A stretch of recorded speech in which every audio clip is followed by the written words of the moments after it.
शिर्डी येथील औद्योगिक वसाहतीमध्ये महाराष्ट्राचे जलसंधारण मंत्री नामदार राधाकृष्ण विखे पाटील व कोपरगावचे आमदार आशुतोष काळे यांच्या हस्ते ग्लोब फोर्ज लिमिटेड या कंपनीचे उद्घाटन पार पडले। कोल्हारचे भूमिपुत्र तथा उद्योजक गणेश निपे हे या कंपनीचे मालक असून येत्या 1 वर्षात कारखाना उभा करून उत्पादन निर्मिती करणार असल्याचे त्यांनी यावेळी सांगितले।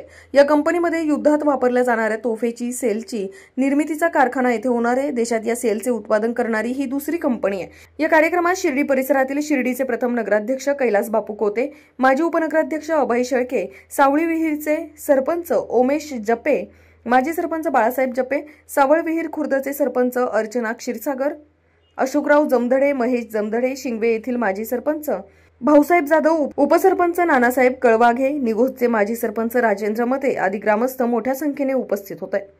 राष्ट्र सह्याद्री न्यूज साठी प्रतिनिधी अशोक दुशिंग, शिर्डी। काय आनंद आणि काय समाधान आणि कशा पद्धतीने MIDC या ठिकाणी त्याचा विस्तार होतो।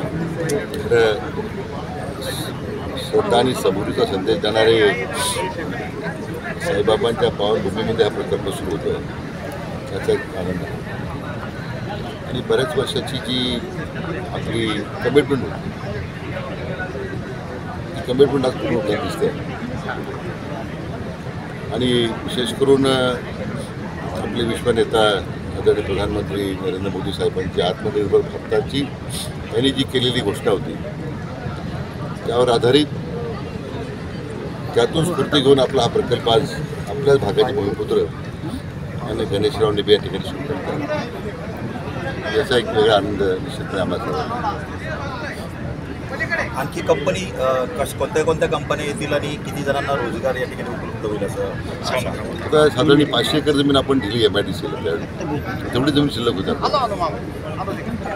त्याच्यामध्ये आता बहुतेक सगळ्याच MIDC प्लॉटचं वाटप झालेलं आहे। माझी अशी कल्पना आहे, धारणा आहे की 5,000 तरी तरुणांना या MIDCमध्ये रोजगार मिळेल। आणि त्या दृष्टीने तिथं टाटा कंपनी आणि MIDC मिळून एक इनोव्हेशन सेंटर सुरू होतं आहे।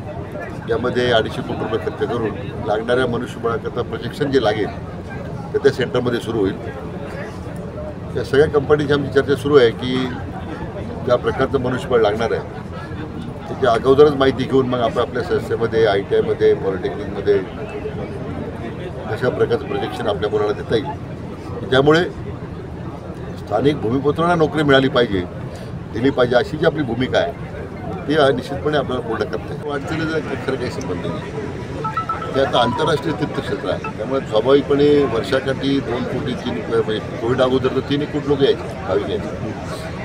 आता सिंहस्थ आता कुंभमेळावा आहे नाशिक 27मध्ये, त्यासाठी प्रयागराजचा अनुभव जर लक्षात घेतला त्या ठिकाणी येणारा प्रत्येक भाविक मग वाराणसीला गेला, तो अयोध्येला गेला, त्यामुळे स्वाभाविकपणे नाशिकमध्ये येणारा प्रत्येक भाविक हा शिर्डीमध्ये येणारच आहे। त्याची पूर्वतयारी आपण सुरू केलेली आहे। मला वाटतं 2 वर्षामध्ये आणखी शिर्डीचं स्वरूप बदलणार आहे। येणाऱ्या भाविकांची संख्या, वाढत्या उद्योग, एकूणच शिर्डीचा चेहरा मोहरा या नेत्याच्या काळात आपल्याला बदल पाहायला मिळेल। सर, नगर जिल्हा असं की रेंजची तुम्ही चिंता करू नका, तुम्हाला किती रेंज पाहिजे आम्हाला सांगा, ती आम्हाला